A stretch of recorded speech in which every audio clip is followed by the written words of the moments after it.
We're back. I'm back.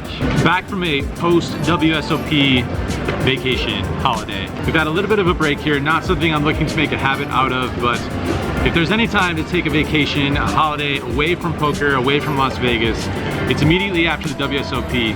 Everyone is just super pokered out after 7+ weeks of poker in Las Vegas with the WSOP going on, not to mention those 105, 110, whatever, 100 and whatever degree moments in here in Las Vegas in the middle of the summertime in the desert. So good time to get away. Busi and I went down to Mexico, Baja California, managed to get some lovely drone shots while we were down there.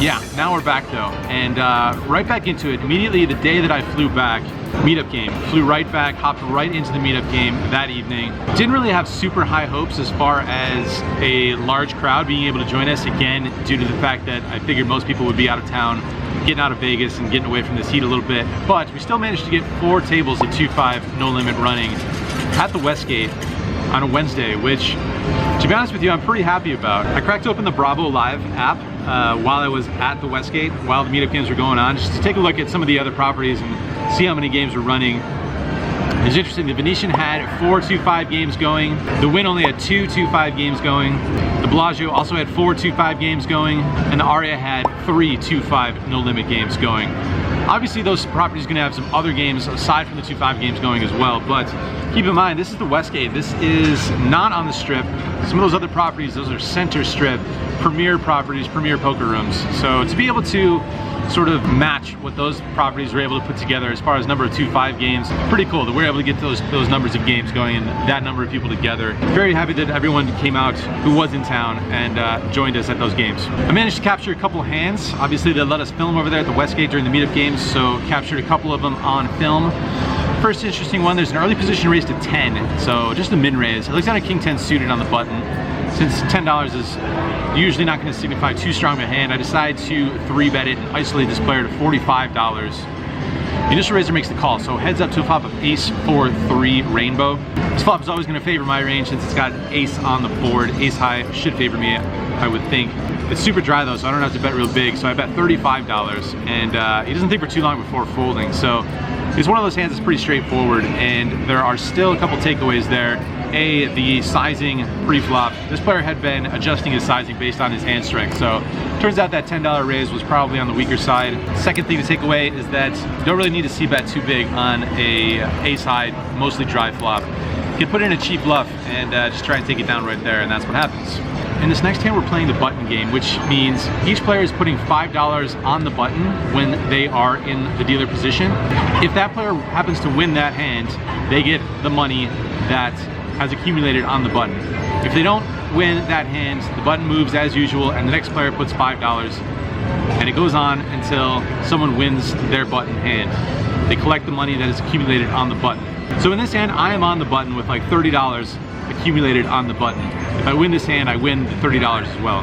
So there's a $25 raise from early position. I looked down an ace-jack offsuit on the button, and again, with that $30 that I can also win, and a somewhat playable hand, obviously not a great hand. These weak ace-high hands are going to have some reverse implied odds, so not loving it, but again, with the additional money to be won, I go ahead and make the call. Flop is king 5-3 with 2 diamonds, so not too much help for us. My opponent checks it though, so I just go ahead and check it back with my ace-high. Turn brings another diamond and another wheel card, so now we have a jack-high flush draw and that wheel draw as well. This time my opponent bets $35 and kind of an iffy spot. My jack-high flush draw could very well be no good, but I don't think I can fold it. I don't think I should fold it just yet because I can win that additional button money. Some potential draws working in my favor, potentially. So I go ahead and make the call. We're off to a river card, which completes the wheel draw. My opponent this time goes ahead and bets $70 and not loving it, but don't think I can fold. Wouldn't expect him to be value betting too much worse here, but probably gonna chop the majority of the time. And I don't think he should have too many sixes unless it's pocket sixes. Maybe like a 5-6 suited, something like that, opening up from early position, but not gonna fold. Can't fold the wheel in this spot, so pretty standard, pretty straightforward call. My opponent shows us pocket kings. So interesting, he is going for some thin value there on the river, which makes my call, I think, even better if he is in fact value betting some worse hands, going for some thin value there on the river. So turns out the straightforward call comes through and we're taking this one down. And one more interesting thing of note, my opponent in this hand was a player who also makes YouTube videos about poker, goes by the name, or his channel goes by the name of Dojebag. So I'll put the link down here somewhere. Go check out his channel. Thanks, buddy. Thanks for coming by the Meetup game, and sorry about those pocket kings. All right, one more pretty fun hand here. I'm sure you guys have heard of this bomb pot thing that we've been doing at the Meetup games. We didn't invent it, but it's been catching on in the poker world. You see it on some live streams here. Bomb pot is where everyone puts in a set amount pre-flop, sort of like an ante. In this case, $20. We all put in $20 and go directly to the flop. From there, action plays out as normal. However, in this hand, we're doing a double board bomb pot. Now what that means is basically there's gonna be two boards similar to how there are when you run it twice, when you're all in. But in this case, we're starting with two boards from the get-go. So two flops, two turns, two rivers. Half the pot goes to one board, half the pot goes to the other board. If you win on both boards, you get the full pot. If you win on one board, lose the other board, you get half the pot. It's crazy. There's a lot to keep up with here, I'm sure, but turns out it's a pretty fun little twist to the bomb pot thing. Brad Owen brought this into the Mugs repertoire, and I'm enjoying it so far. So in this hand, we're looking down at ace-7 of diamonds in our double board bomb pot hand. The two flops are dealt out, and on the first board we flop a flush draw, and on the second board we flop bottom pair. So I guess we could put in a bet, but not really afraid of, you know, people drawing to that flush. It'd be better if we make a flush and someone else also makes a flush. So I check it and the action checks all the way through. When the turn cards are dealt, we are given aces up on that one board, and we brick the flush draw so far on the turn on the other board. On the board where I have two pair, there are three spades now, so kind of iffy. I guess, again, could check or bet. I decided to put out a bet. I bet $75, maybe get some value from a high spade. We are also drawing on that second board with our flush draw. So $75, and we get one caller. So on the two rivers, we make a full house on the one board, and we brick out our flush draw on the second board. So we should virtually have the nuts here with our full house. It's an interesting spot because we basically shouldn't expect to win with our ace high on the board where we bricked out on our flush draw, and we're virtually guaranteed to win the second board. So since we can't really get value because we are chopping in this hand almost always, I feel like we should bet a lot and try and push our opponent off the hand completely so that we scoop the entire pot rather than chop between the two boards. This is all my thinking after the fact, because in the hand I only bet $150. I don't think that's enough. I think I should just bomb it and expect to scoop the entire pot since we can't get any value. So that's definitely a mistake, I think. I'm pretty sure that's a mistake. But the good news is my opponent thinks about it for a long time and then he folds. So he must not have had much of anything between the two boards. And that works out pretty well for us because in the end we do scoop the entire pot, even though we only had ace high on one board, and we probably lose that board. So anyway, a fun little twist to the Meetup games, fun twist to the bomb pots, double board bomb pots. Check it out, tell your friends. Get it going in your local casino, spread the word. Fun night at the Meetup game, works out pretty well for me. I end up winning about $800, and a good group of people as always. Good times at the Meetup games. All right, back to it here. I'm gonna hop in, and I think it's time to play some more poker and start cranking out these videos a little bit faster. That's my goal. I know I've said it for a good year and a half now, but anyway, gonna keep after it. Back at the Aria here. I'm on the list for the 2-5 no limit and the 1-2 PLO with a 5 bring in. So we're gonna see how the games are here. Hopefully we'll find a good one. If not, search for something else. And if nowhere in Vegas, we'll just get on a plane and go somewhere else. All right, let's go.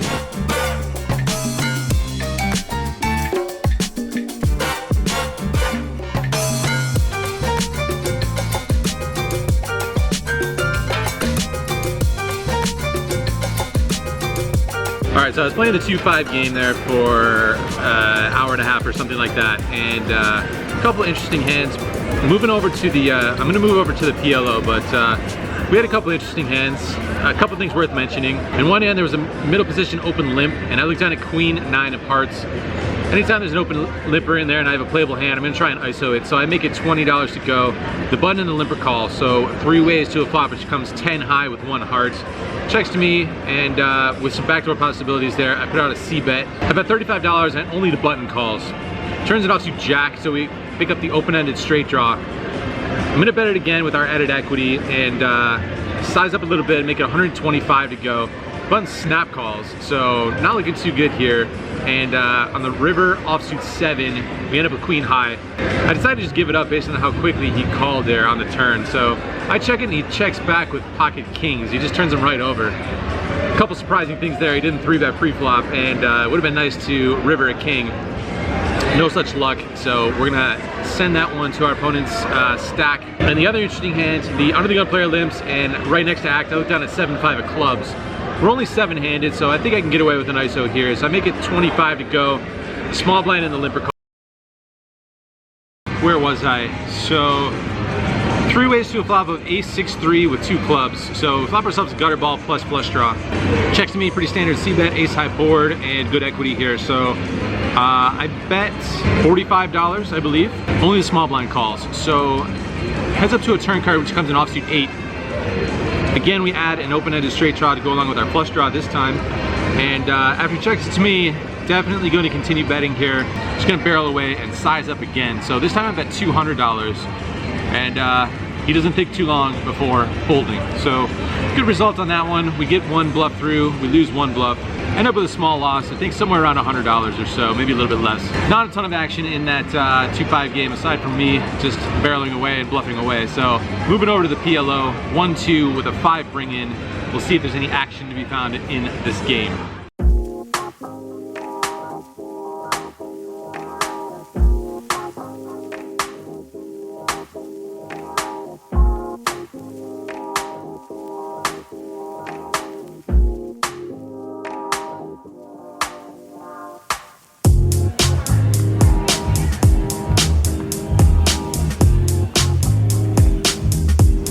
Check it out. Not sure if you can see that, but that is everyone's favorite blogger, Jamin Burton, in the commentary booth up at Stone's Casino in Sacramento, in there with Casey doing some commentary while Johnny Vibes is on the table, grinding it out.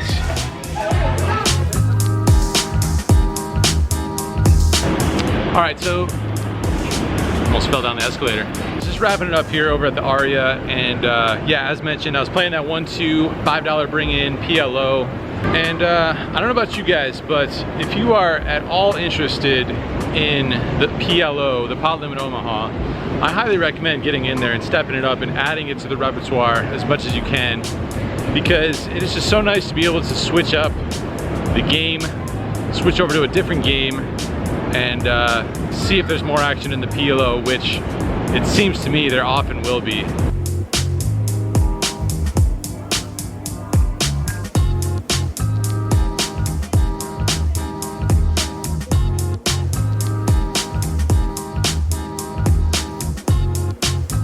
I'm actually trying to make my way over to the Cosmopolitan, and I kind of forgot how to get there. It's been so long since I've come this way. I think I might have gotten off that tram at the wrong stop, but that's okay, because I have all of you fine folks to keep me company while I'm lost in the city that I've lived in for 10 years.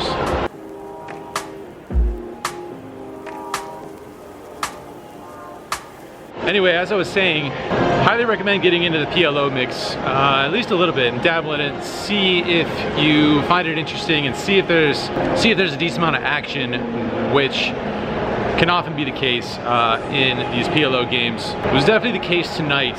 It was a pretty swingy game, as expected. The PLO high variance game managed to run it up right off the bat.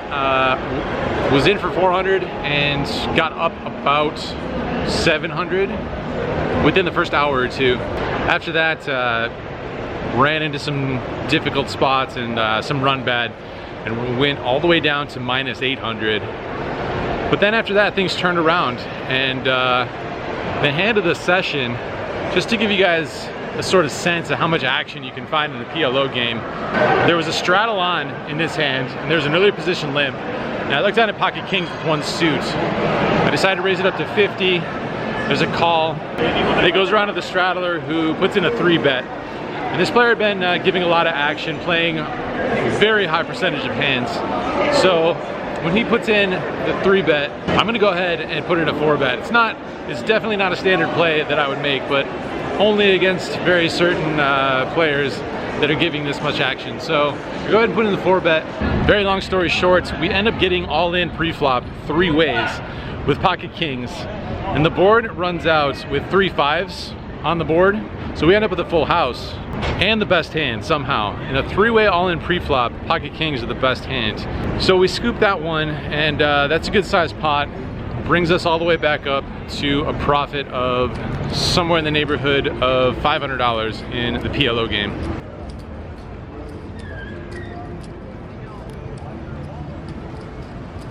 How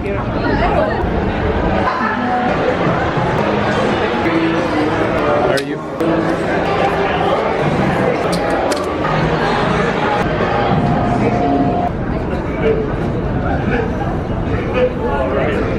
There are now juice places, fresh juice places at Aria, Bellagio, and the Cosmopolitan. Juice Press, I think it's called, over at the Aria and Bellagio, and the Juice Standard at the Cosmopolitan. Check them out if you're into that healthy shit.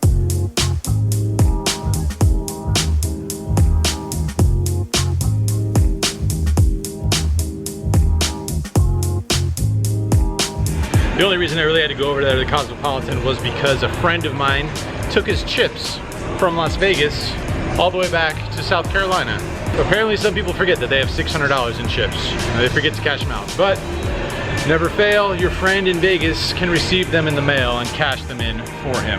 Anyway, not a super exciting result in the poker there. Finishing up 500 in the PLO, minus 100 or so in the no limit, so plus 400, but definitely feels a little bit better considering we were stuck about 800 in the PLO, totaled 900, so swing that back up to plus 400. Can't complain, feels like a win. In other news, let's make a plan here. What do you guys say Monday, this coming Monday, whatever date that is, I'll put that right here. Whatever date that is, let's say 4 p.m. my time, Pacific time. Let's do that thing we talked about on Twitch. Let's give it a shot, the director's cut-ish. We'll go back to the beginning, the pilot episode of the blog. We'll play it on stream, on Twitch, on my Twitch channel, and I will give some commentary over my thinking as we reminisce about vlogs of yesteryear, or something like that. So let's aim for that. All right, that's about it. Wrapping it up here, and maybe see you on Monday. And if not, see you at the next vlog, because getting back into it, vacation is over, the second half of the year is here, and we're going hard through the rest of 2018.